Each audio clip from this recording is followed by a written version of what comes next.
Tibancara tengku taputamong sifat 20 di dalam kalimat la ilaha illallah. Caranya adalah dengan mengambil salah satu kalimat di dalam kumpulan kalimat la ilaha illallah. Kumpulan kalimat tauhid tersebut la ilaha illallahu. Becok mendum saboh sakai. Tersabah ilaha. Berarti ilaha. Ya, saboh sakai becok. Kon kumpulan mendum. Ilaha berarti. Bermakna daripada ilaha. Atau dalam bahasa lain uluhiyah sama. Ilahun dan uluhiyah itu sama. Bermakna ilahun tersebut.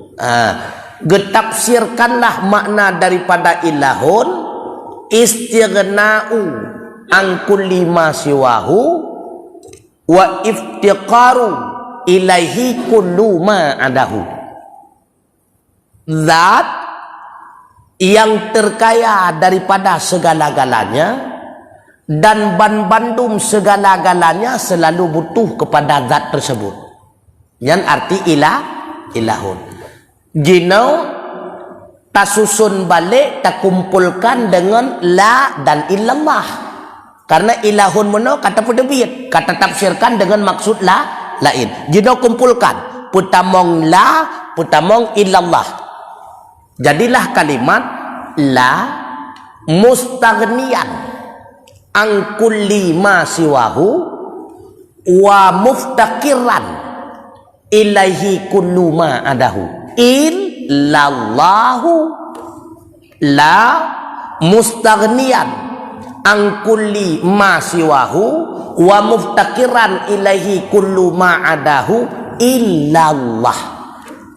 Tidak ada satu pun tak yang terkaya daripada segala-galanya dan tidak ada segala-galanya selalu butuh kepada zat tersebut illallah, kecuali zat Allah.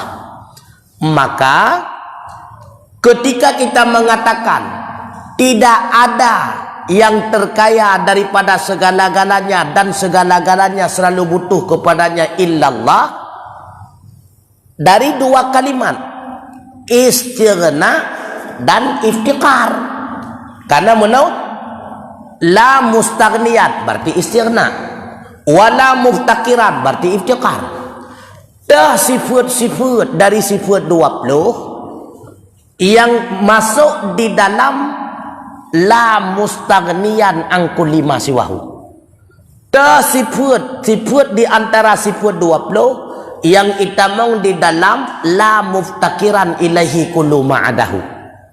Maka takalan sifat-sifat yang menunjuki zat itu maha kaya, hana butuh kepada apapun dan siapapun, berarti nasiblah wujud, qidam, baqa, mukhalafatul lawadih, qiyamuhu binafsih, sama, basar, kalam, sami'un, basirun, mutakalimun. Kemudian dah sifat-sifat yang masuk di dalam menunjuki bahawa semua makhluk selalu butuh kepadanya.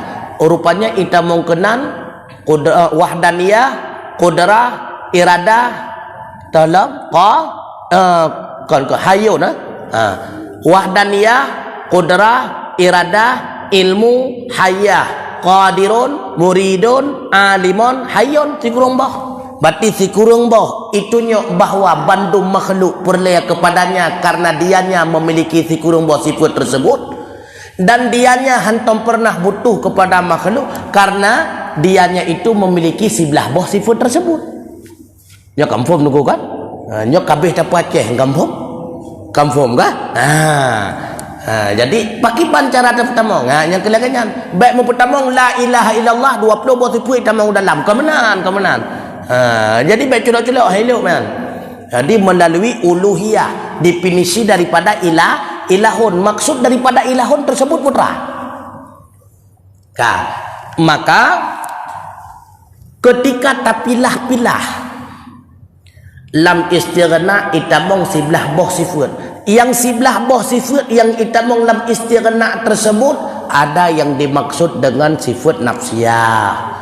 Ada yang dimaksud dengan sifat salbiyah, ada yang dimaksud dengan sifat ma'ani dan maknawiyah. Jadi menyetapilah-pilah dalam istighna masuk satu daripada sifat nafsi, yaitu wujud. 4 daripada sifat salbi, qidam, baqa, mukhalafatul lawadis, qiyamuhu binafsi. 3 dari ma'ani, sama, basar, kalam. 3 dari maknawiyah, sami'un, basirun, mutakallimun. Sedangkan dalam iftiqar ada 9 sifat yang lain. Ada 9 sifat yang lain yang terdiri dari bahagian 20 sifat yang wajib. Maka dalam iftiqar masuk 9 sifat. Dari 9 sifat tersebut, satunya adalah sifat salbi, wahdaniyah. 4 sifat ma'ani, qudrah, iradah, ilmu, hayah. 4 yang lainnya adalah sifat maknawiyah, qadirun, muridun, alimun, hayyun. Kamu pun